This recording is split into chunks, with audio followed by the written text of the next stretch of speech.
been a food lover / critic and done I mean, over 600 restaurants.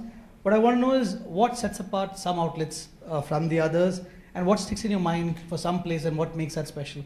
Are there any insights from that? Yeah, this is a very good question. So this is the line he told me I should say when he asks me a question. Now I'll come to the answer of it. No, the answer is, what sets apart a good restaurant from a not so good restaurant, or something that stays back in your mind, is if any sort of restaurant is being able to deliver what they have promised. If they can live up, not necessarily live up to the expectations, but if they can deliver what has been promised. So it's like being in a zoo. If you're a giraffe, you can't look like a zebra, right? So it's so it's very, very important. I think that's what stays with you as well, that you go in with a certain expectation. This is what you thought they will do, and they've done just that. You walk out remembering that place, and that's what I think separates a good from not so good. And if you have any points to add to this? I'm just too good, I'm telling you. So over to you. At Zomato, one of the things you do is you witness direct feedback from customers, both good, both bad, and I guess you get a lot of feedback and you observe how some customers become brand ambassadors, and a lot of restaurants now rely on customers becoming brand ambassadors. We were discussing earlier about people even taking pictures of the interiors and putting up feedback immediately.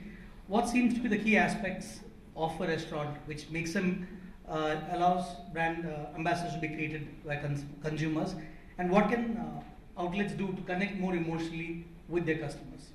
So I think first, the outlets need to be engaged on social media across all the platforms, and they have to be ready and available on them. And it's one thing to just set up an account. It's a second thing to be available in real time and actually respond in real time. A lot of times we want to connect with people, but we have a short attention span, and we have we cannot come back to them an hour or 2 hours later after the experience has happened. You have to be able to get to them as soon as possible and engage across all the platforms that you have available. If you're on all these different platforms, whether it's Instagram, Facebook, Zomato, whatever it might be, you need to make sure that you're readily available and you understand the purpose and need of why you're on each one and what the purpose of it serves. And then what the message and how you want to connect with a lot of the users across these are. I think that's one of the main areas is making sure you're readily available and can connect. Just to ask you further to that, because a lot of people who are going to start restaurants, they're running F&B outlets, are there any specific aspects from an outlet, from an experience, which people speak about more, or which connects with them, which stays more memorable? Is it just about being available? Is it to do with the environment? Is it more about the service? What are the kind of feedback which you give, which is more positive? What are the kind of feedback which tends to be more negative? So I'll give you an example. I think one of the things we hear most commonly is, somebody left a bad review. And I think a lot of it is how do you respond without that emotional attachment to these reviews. A lot of times responding to a negative review can actually make that user a brand ambassador for you in a better light, because they love that emotional engagement that, hey, they took the time out to connect with me. And those are the things that can sometimes actually go more viral than actually just a canned response. So you have to make sure it's not just a scripted response, it's a real, whether it's comedy or whatever you're trying to use to make your point and engage, you have to utilize some of these tactics. Sure, that's a good insight. Kamal, you are with the IFH and you do mystery shopping programs, and you get first-hand accounts from customers. You get a lot of feedback on what's going right, what's going wrong, and what's a disconnect which users have. So do you have any insights or key aspects a brand should take care of, since you're hearing from the other side? Well, I think my line was that this is a great question, so let me start with that. This is a great question. No. If you look at the restaurants and the industry in general, over the last few years, most of the customers that we have, they were looking at checking the SOPs. They were trying to make sure their standard operating procedures are being taken care of. But in the last 1 year, what they realized is they really want to connect with the customer emotionally. And doing this connection with the customer emotionally is not easy, because when your customer walks in, you need to understand that each and every customer is different. And today, some of the statistics that we saw in the morning, the age group of people in this country is becoming younger and younger. And the next generation which is coming up wants to connect very differently than the generation that we are in. And I think that is one thing which is, restaurants have to be very careful of. How do you connect with a person who's in his teens and 20s, and how do you connect with a person who's in, 40s and 50s? Because this is going to make a difference, and if you're able to connect with these customers, you're really going to make sure that they come back to you. Sure. Fantastic. PK, the next question is for you. Have you thought of your line first? I mean, I'll use great, he's used good. Great question. Before he asks the question. You've been a champion for hospitality, thought leadership, retail supply chain, and just to ask, like, how can local brands take leadership in retail experience and get an edge over international brands who've been there, who've got tried and tested methods? What are little things which a homegrown brand can do? Great question, Sajid. I think I'll just keep it simple. Okay, so I believe if you take any organization in my limited number of years that I've been around, whether it's retail or whether it's hospitality, I use the tricycle as an analogy. So if you have a tricycle, we just visualize a tricycle. You got a big wheel and you got two supporting wheels. Now the big wheel could be one of these three. It could be service, which is about relationship. The other two wheels could be the supporting wheels, or it could be the other big wheel as well. So the other two wheels are, one is about product development, which is about product. And the third wheel is about cost, which is about efficiency, which I think Chef Bobby spoke about.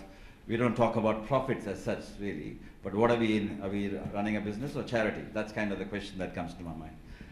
So if you take hospitality or retail, it's just service industry, regardless of any company that I've come across, which is a long, sustainable, and actually has gone on to make progress over the years, and not just a fad, which has just appeared 6 months later that shut down.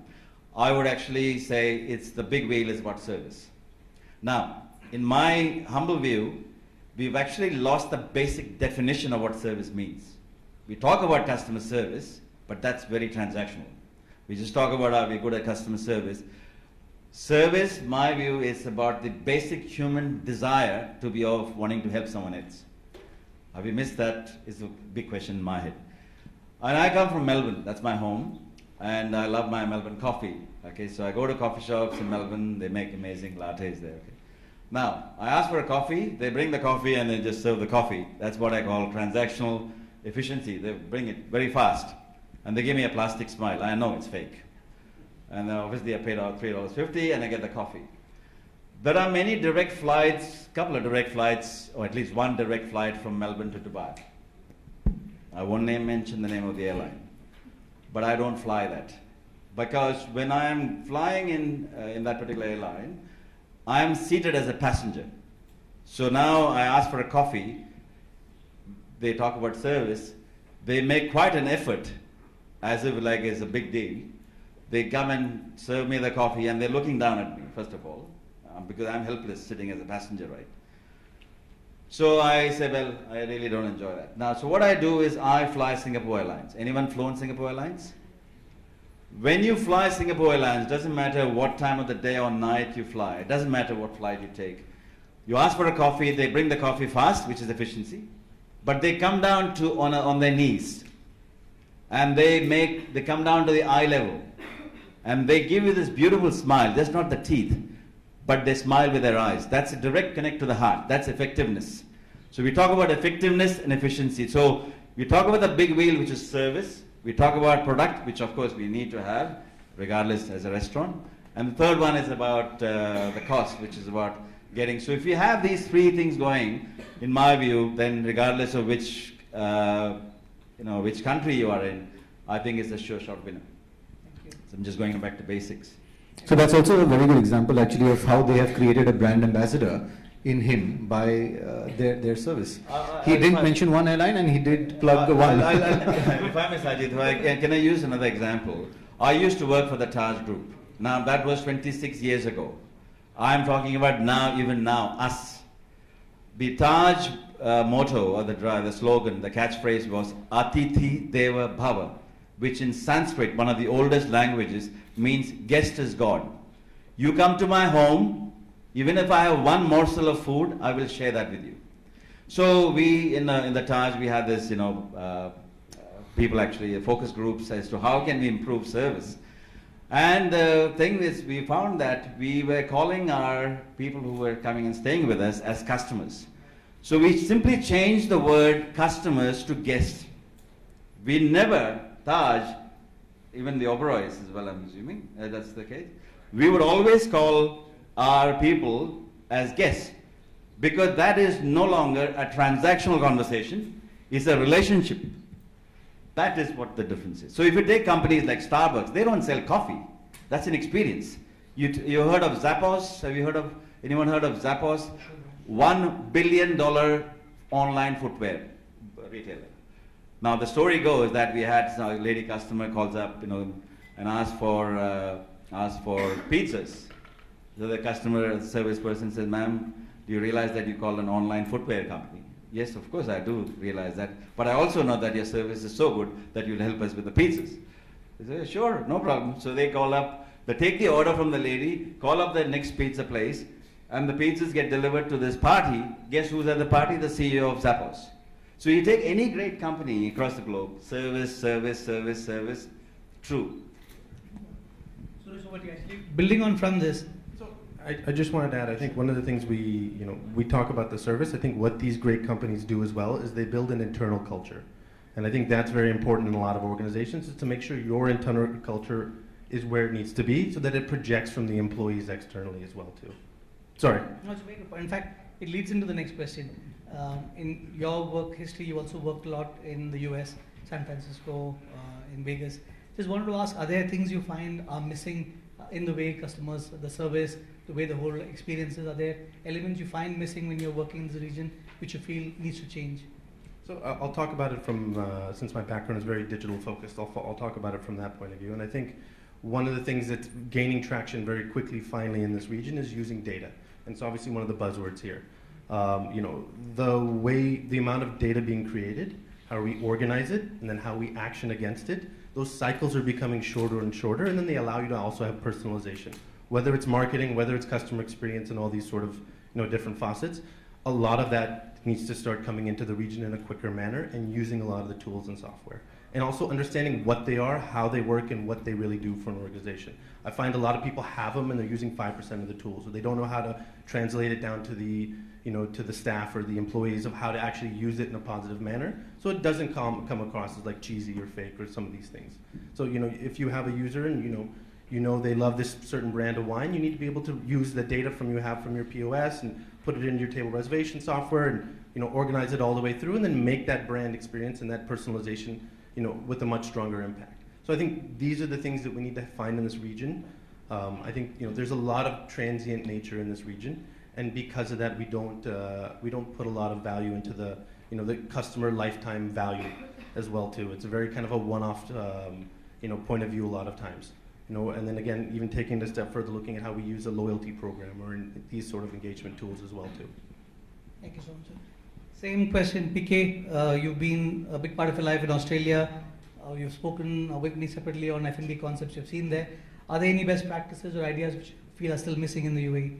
I think from a concepts perspective, we are a lot more advanced than Australia, I must say, because Australia is still, in fact, every couple of months I go, I see that new restaurants are popping up every second month, so which is great. So lifestyle changes, but I believe that we have a lot to learn. Australia's got a lot to learn from this part of the world. However, go back to basics again. 94% of business failures happens because of process failures. Any company, retail or be it hospitality. However, true transformation happens because of people. Now, in the 1950s, 60s, if you take medical science was only medical practice. So if someone goes for a heart surgery, they pretty much say goodbye to the families. 50-50 chance of success rate. As we come into the 21st century, that 50% success rate is now 95% success rate, because you've got smart systems, smart technology. However, you need a medical MBBS surgeon overseeing the surgery, otherwise you'll place the kidney instead of the heart. So if you take that analogy into the retail or hospitality space, although there are smart systems and all that come into play, SAP or whatever they are, it's only as the systems are only as good as the people behind the systems. We are 25, 30 years behind the rest of the world when it comes to technology and basic processes. Transactional, so I can't have a conversation in a restaurant with a person. I've got nothing else to do sitting in a restaurant when I'm waiting for my food. I need to have a chat with my waiter or the waitress. Well, if he or she is completely blasé about what the menu is, what the wine is, what am I talking to myself sitting there? That experience is what is missing. but just Gaurav, you've actually been seeing a lot of concepts, and what you're seeing today is, I mean, every month you see new concepts springing up, and there are a lot of brands you see on the room also, people who own brands who've been there for a long time. How does a brand which has been around for a long time stay relevant? Do they sort of change the look and feel? Do they change the experience? Do they rebrand? How do you make sure that they don't fade? And you've been interviewing, speaking to restaurant owners. What are the things they can do to make sure they stay relevant with the consumers? Okay, that's actually again a very good question. And I will tell you guys why I'm saying it's a good question once I finish my answer. But the answer to this is that yes, now there are these two kinds of restaurants or businesses that you see, ones that have been there for very long and they enjoy a certain sort of loyalty from people. But I would think these are more ritualistic restaurants. These are restaurants that were there, have been there for many, many years, and people have been going there as a ritual for birthdays, for celebrations, for anniversaries, and things like that. But if you see the newer generation, they're looking for something new constantly. So even if they're used to going to a certain restaurant, at some point they start feeling, okay, fine, I've had the biryani, I love it, or I love this certain dish here, but it's not moving further. We've become restless, and also because we have so many options and there's so much happening around that definitely people need to innovate while still keeping their identity. So what I mean to say is they may need to rebrand. They may need to change the look and feel of not only their brand but also what's happening within their restaurant. But this should not be a complete change of identity, because there is a certain brand value that the brand already holds. It may just take on and take a step further, maybe become more new age, but I wouldn't think they should completely change what they're doing, because they're there for a reason. And before anybody comes in, the reason why I said that this was a very good question is that if anybody is looking to rebrand, then you should contact Sajid. He runs Idea Spice. It's a fantastic branding company. Thank you for the plug. Can I just add in there? I mean, one of the things which we are also seeing in the market, which is happening in a very big way, is that a lot of people or a lot of concepts come up with the concept, and then they want the people to come and eat or whatever you're doing with the concept itself. Because they're not looking at the experience that the consumer is going to have. And today, what is going to change the world is the way you look at what is the experience the consumer wants, and then you change your processes to meet those experiences of the consumer. And today, if a brand which is existing is able to do that change, see the new consumer which is coming in, see the new generation which is coming in, and make sure that experience is coming back, and think reverse instead of thinking from this is my hardware, these are my chairs, these are my my furniture, whatever else you have in there, and think what does the consumer want. I think it will be a great one. Just to continue, a lot of it is the same line as you're saying. Since you're sitting from the other side, again, listen to consumers. What people require are brand evangelists. Yes. In today's day and age of social media, one is of course you're happy, but you want customers to get delighted that they speak about, like PK spoke about Singapore Airlines, he spoke about Idea Spice. So what can people do that can create these brand evangelists? What can a brand do? What are the things they can do to sort of make sure that you create brand evangelists from consumers? Again, if you look at the hospitality industry in general, rather than just look at the F&B industry for a second, you'll see that hotels are today trying, and today you don't call them budget hotels anymore, you call them lifestyle hotels. And lifestyle hotels are hotels where you say that, oh, how do I want it? I want a quick check-in. I don't want to stand in a queue. I want to check in before I reach the hotel, and I have a key on my mobile phone, and I can straight away walk to my room and open the door. Now this is happening in Europe and US. You already have hotels which are doing that. This is something which I find is missing in the F&B industry as yet. Today, when you look at the F&B industry, it is still working in a very traditional way, and they have not been able to come out of that particular traditional way of working and do something like the rooms industry has done in the hospitality. The rooms, you are able to do it, and this is something which I think a lot of people sitting out there, they would be thinking what they could do, and I'm sure in the next few years we'll see a lot of changes happening there. Next question is for you, PK. From the other perspective, we're speaking about homegrown brands. There are so many global brands which are in this region, and what's unique about the region is that we have so many nationalities. Like we were discussing in the last forum, your location matters, the kind of people you work with, and you work with a lot of international brands also. How do these brands stay in context with the local region? That they all have set standards. What are the things they should do to sort of make sure it's relevant to each market they go to? Great, thank you. That's a great question. I believe, you see, there's an expression, they say, culture is 8 times more powerful than strategy. Culture eats strategy for breakfast. We all know that.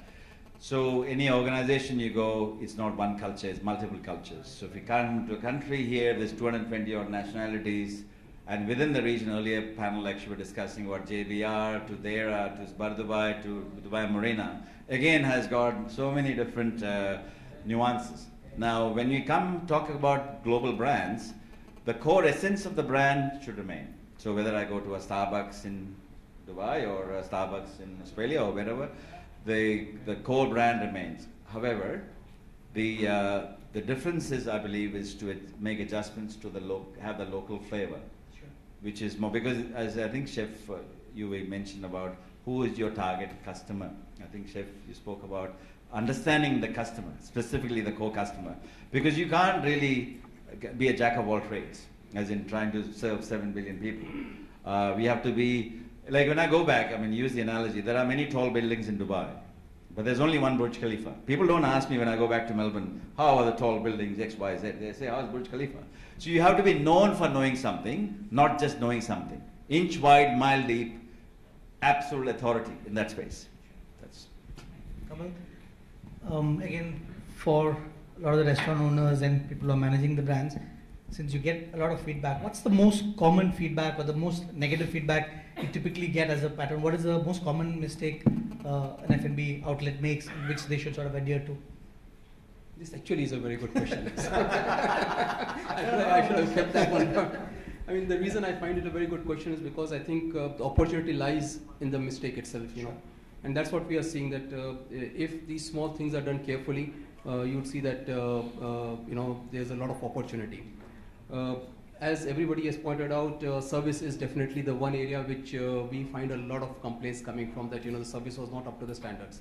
And the way we see our customers, the F&B customers looking at it, they look at service with literally parameters. You know, you were seated within 3 minutes of arrival, you were given a menu within so many minutes, and you were served within so many, you know, so everything is literally a parameter over there. And one of the parameters they have is that you were offered a drink, you know, usually they will have within 2 minutes of your drink getting over. So if you're having a beer, your beer is over, and then you get to, you know, you are offered another one. And we actually sit with some of our customers and say, why don't you change that and say that you are offered a beer or you offered a drink when your glass is 3/4 empty.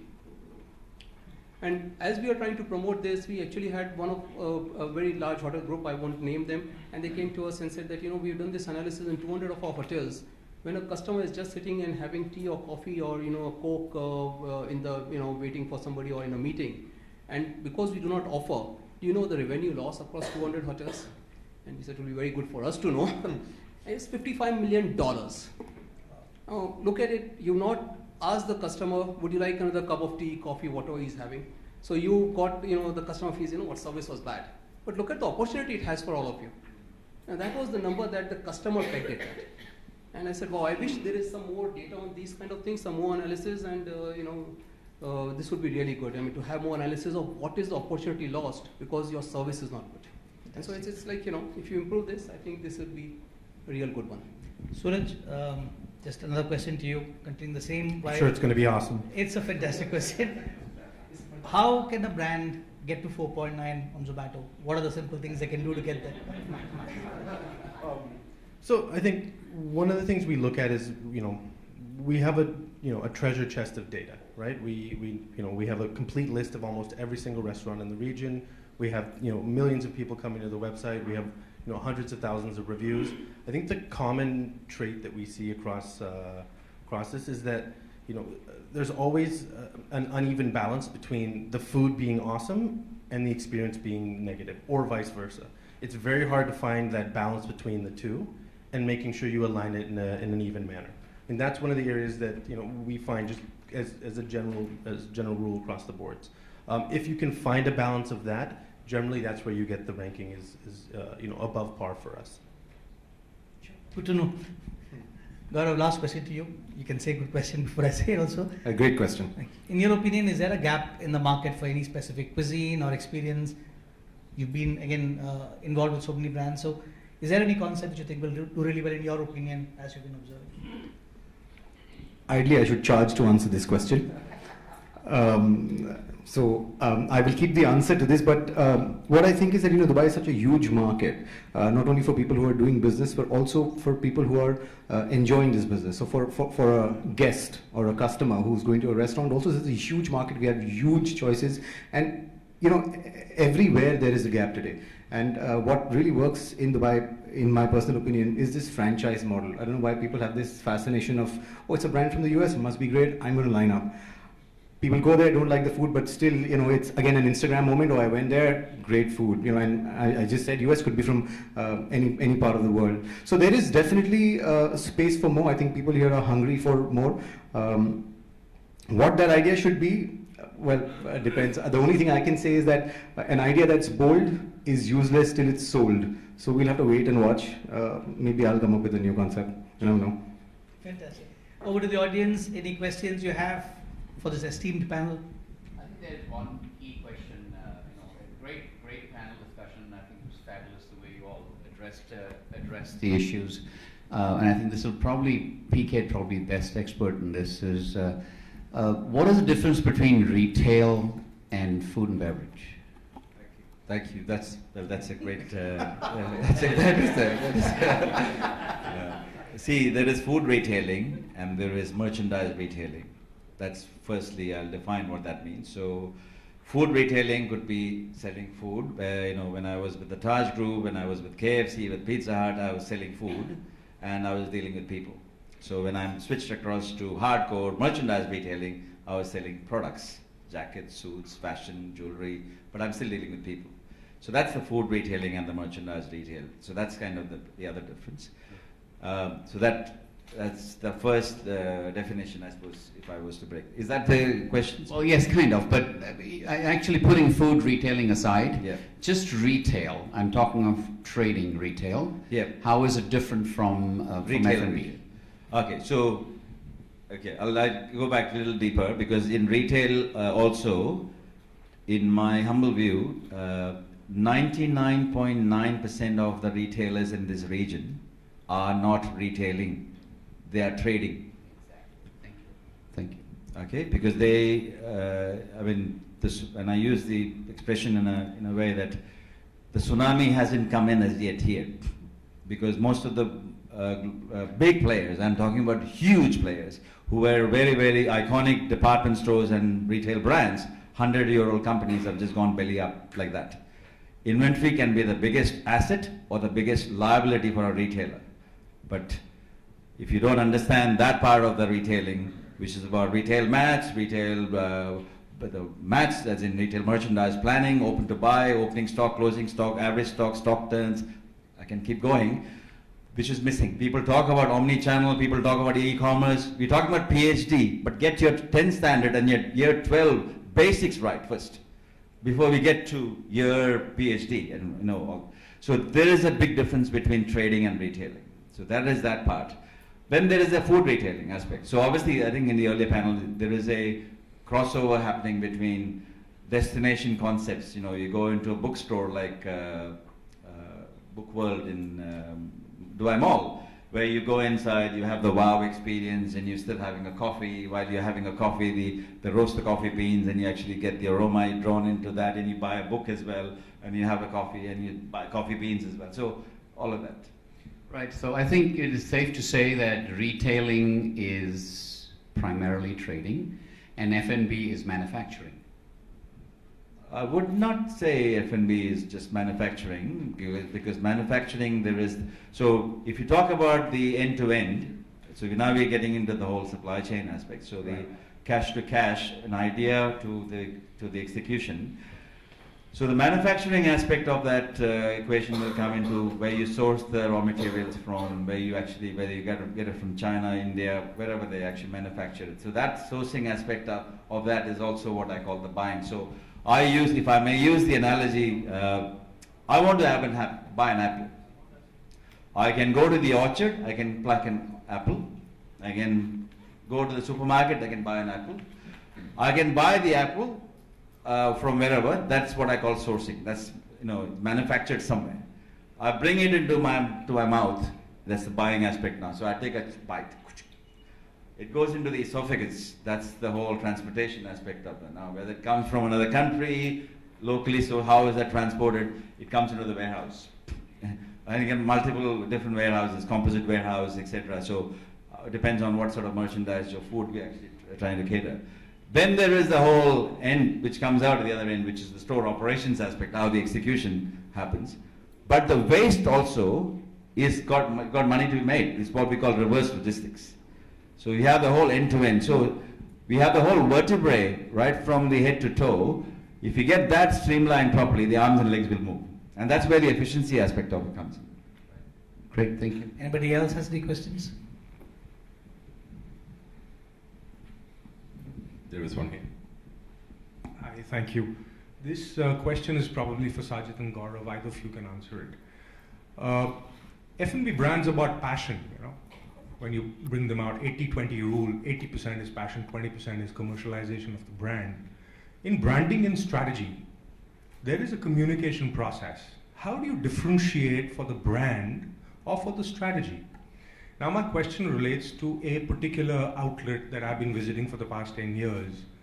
It's a hitherto unknown sort of either a brand or an F&B outlet. It's called Delhi, D-E-L-H-I, as in the capital of India. It's on Naif Road.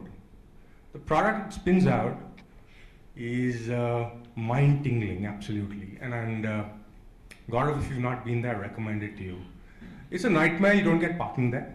You gotta walk there. After parking a kilometer away in 44 degrees, it's not pleasurable at all. But my God, the experience you come away with is something which lasts in your palate, in your brain for a long time to come. Now the guy neither has a brand, really speaking, because nobody here has heard of it, nor a strategy. So in the brand versus the strategy, what comes first?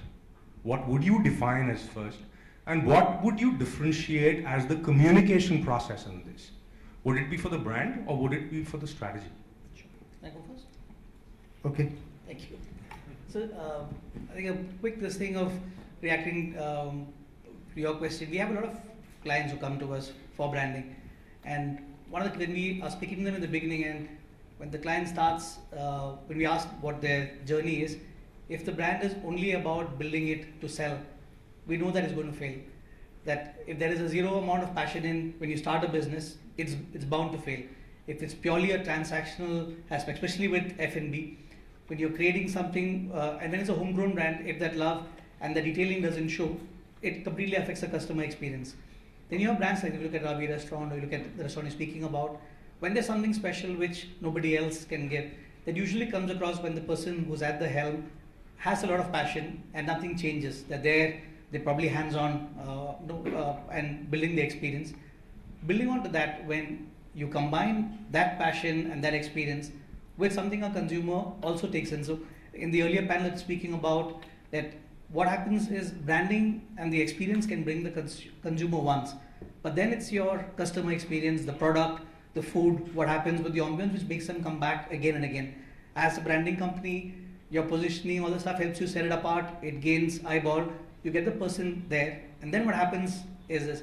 And then there are places which stand apart as gems, which don't have any of this branding, which build on word of mouth, you don't mind the parking, like you're speaking about with so much of passion. Those come across, and a lot of these, because of passion, can go ahead. But if you can have that and an experience, then you've got something else completely.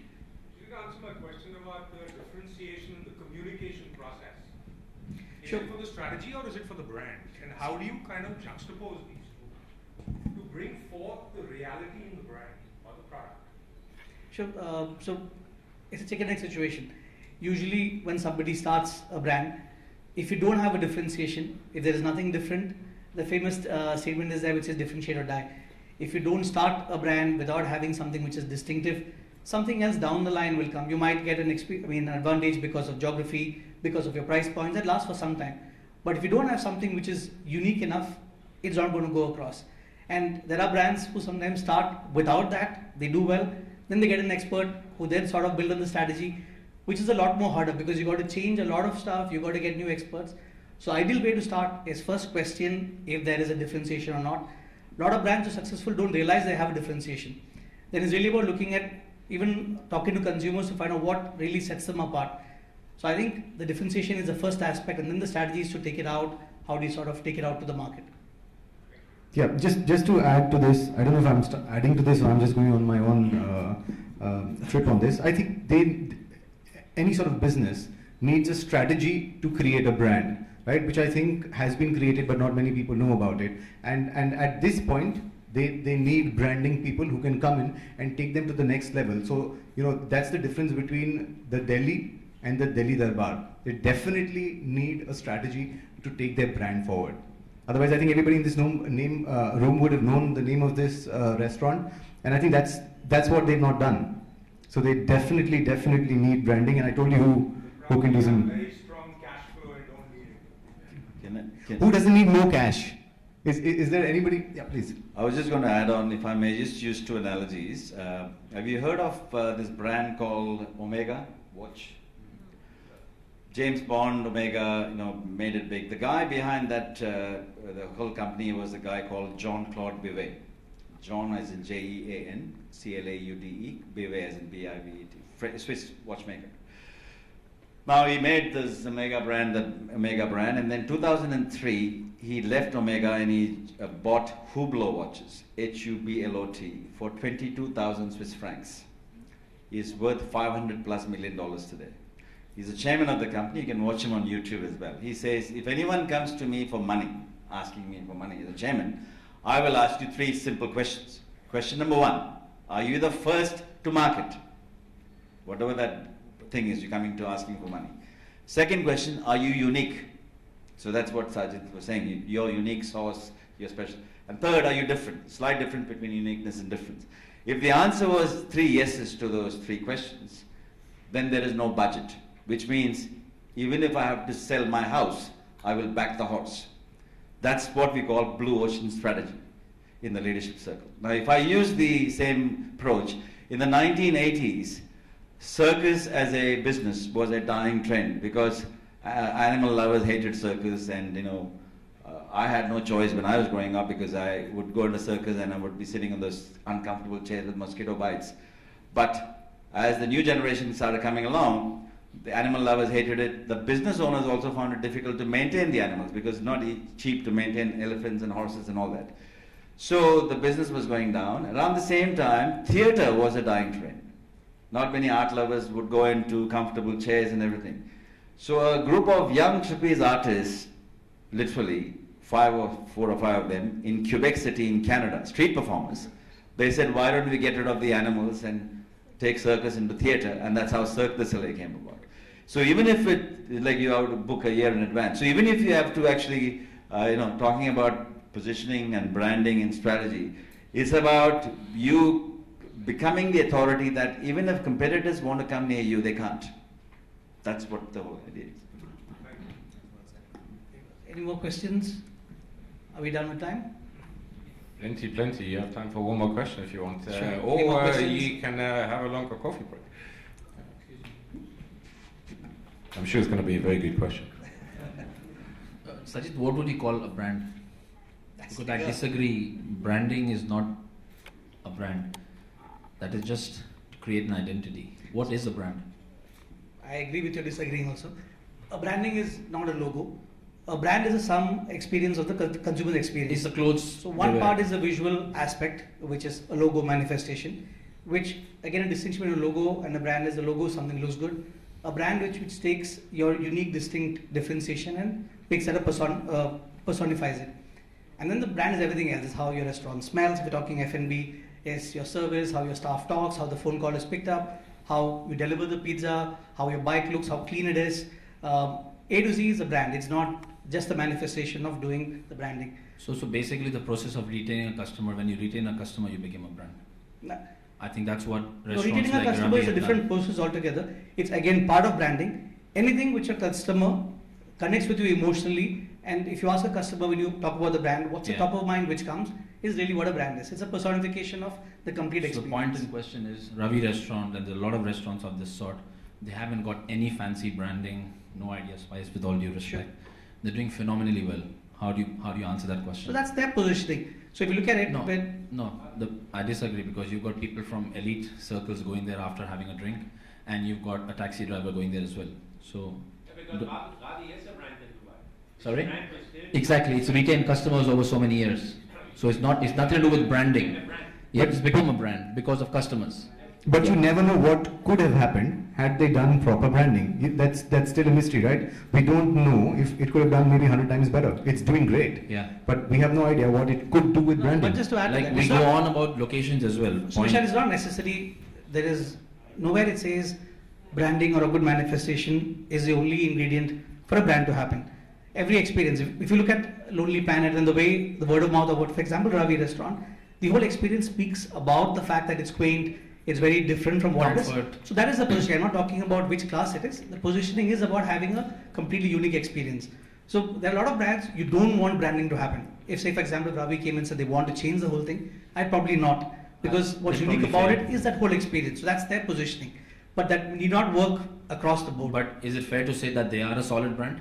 They are a solid brand, of course. Yeah, right. We all know about it. You speak in the room, all of us go, we go for meetings, everybody internationally knows it. It's not only Planet. It is a fantastic brand. Okay, coming back to locations, I mean, the panel, people go make a big deal out of locations, but recently a restaurant opened called Tom and Surge. You literally have to look for it, and they shut down at 4 o'clock and doing phenomenally well. How do you counter this? On one hand, people are willing to pay premium money to get into malls, and then you've got these smart guys who just let the food do the talking in a location you can't even see while driving. I think Tom and Surge has broken many rules. It's not just about location. The fact about timing. At 5 o'clock, the place is shut. And if you look at Tom and Surge, the whole thing we spoke about passion as a differentiation. You go there, you see the owners on the ground, they're hands-on with the staff, the way the staff, they interact with you, the way they've used social media, even places like Salt. There are so many places which have used a unique experience, differentiated enough. The whole experience is very different from anything you see in Dubai. It's very subtly branded. And the whole experience is very different. So when you have something which is compelling and differentiated enough, you will go wherever. So I think the location aspect is a myth. If you've got a concept which is fantastic, you will go, like he was speaking about the whole Delhi concept. You'd go wherever you want to go if it's unique enough. You speak about Ravi restaurant. So I don't think there are any set rules. At the end of it, the consumer is looking for something new where they feel engaged and is different enough. And which Gaurav was saying, sometimes you get bored, you look for something new. Yeah. So that's going to keep happening. You recently created a brand, I can't take the name right now, and due to construction they're really suffering. How do you counter that? They did extremely well. I mean, I'm just trying to understand, they did extremely well. They literally became a household name. This panel is about me, I think. Branding. Okay, so I'm coming to Mr. Gill as well. So I guess having said everything with location, if you don't get parking, however good the place is, people are not going to go out of the way to sort of go there. So again, the brand in question, which you're speaking about, is a fantastic brand, and they're doing really well in different locations. Yes. But however loyal you are, and if the RTA dig up the whole place and you have a bridge coming, the whole thing, those people will not go. And this is not the kind of culture where you'll walk. If you were in another part of the world where the weather was good, you take the walk. So the same thing was happening, say, somewhere in London. The brand will still probably be doing well, that location. But it'll come back. For Zomato, last question, please. We have a brand, and it's inspired by the street foods of India. And over the last 10-15 days, we have an issue with some other brand over the last 2 years, which is very similar in terms of being street food. And they've recently started seeing a lot of comments putting our products down, literally trashing it, but using the opposite brand's name, which is a very conscious, somebody's doing it intentionally. How do you propose I counter this? And it's on your platform. Thank you. So great question. So one of the unique values of Zomato is being a net neutral platform. And in order to strive to be net neutral, we have to have a certain level of transparency across our platform. So there's a whole team sitting in India and around the world, even here in Dubai, that looks at a lot of these specific individual cases. There's only so far we can go before we have to make a judgment call that's qualitative, not quantitative. So we do have to draw a hard line in what we do, and at some point leave the onus with the outlets and the owners themselves. And again, that's where we come back to what I was saying initially. A lot of it is in how you respond. So the users are intelligent these days. If they see these sort of responses and reviews, and management is reaching out in a professional manner and engaging in a professional manner that's non-scripted, our users are intelligent enough to find the difference and evaluate what's going on and what's not. Keep in mind, reviews are just one aspect of how a user decides where and what they want to do. So we talked about ratings. So ratings is one aspect. Reviews obviously give people a different insight into where they want to go.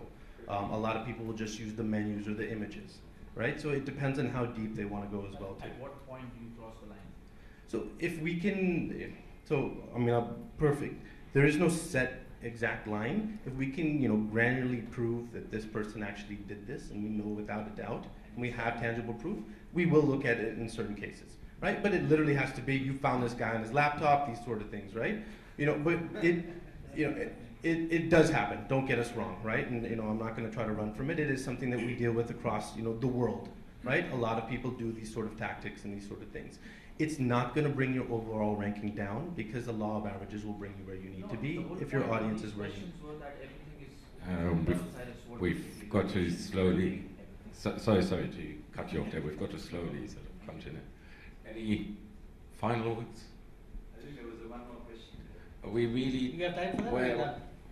We're a bit pressed now for the Okay, coffee breaks coming up, so do you discuss it in the coffee break? Sure, just to summarize, guys, I think across the board with the questions and what we're doing, it was really about focusing on connecting with customers emotionally. And I think a lot of interesting insights from all of us. Anything you want to say just to sum up the whole talk? I think, I guess I'll go back to kind of the word of the day here, data. I think the sooner we embrace the data, we organize it, we action against it, and we personalize it as well, the sooner we're able to get to a more user-friendly environment that's engaging us in real time. I think from the discussion it was obvious that emotions are coming out when emotional data comes out, and we need to be very careful with this, but at the same time it's something new and we need to embrace it. If we don't, it's only going to become more challenging. I would simply go back to basics. Although we have lots of innovation and all the amazing things which are happening, I think it's all great. I think going back to Helen from the last panel, talking about training and education, that's the fundamental thing that I would say go back to focus on that. Because if you don't have that, it'll be just a fad. All that is otherwise superficial. I think the business that we are running is run for and by the customers, who we should now call guests. I agree with that completely. And I think connecting with them is going to be of paramount importance. You have to find various ways of doing it. It could be through service, through brand ambassadors, through maybe even concepts at one level. But connecting with your customers is key to success.